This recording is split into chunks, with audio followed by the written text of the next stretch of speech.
centro neurálgico del Mezzogiorno de la península vive en estos momentos una jornada gloriosa, ya que esta tarde, en la zona del Fuorigirotta, en este hermoso escenario que es el San Paolo, los azules con este gol de Marco Baroni, los azules napolitanos han conseguido el título de campeón de Italia de fútbol, 3 años después de su primer campeonato en 1987. El líbero Marco Baroni, de esa manera, ha marcado el gol con el que Nápoles ha derrotado al Lazio, un gol de cabeza, en un preciso pase del extraordinario Diego Maradona, que han dado la victoria al Nápoles sobre el Lazio ante el delirio y el éxtasis de los cerca de 80.000 espectadores, entre los que se encontraban los componentes de la selección argentina con Bilardo a la cabeza. El Lazio tuvo varias ocasiones, pero el meta del Nápoles, Giuliano Giuliani, detuvo los intentos de Di Canio y Gregucci.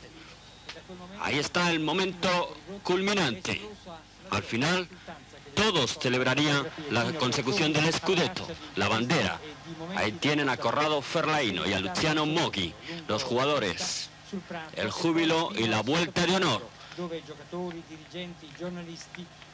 Y la celebración final en los vestuarios. El Napoli veía a su equipo campeón de Italia por segunda vez en 3 años.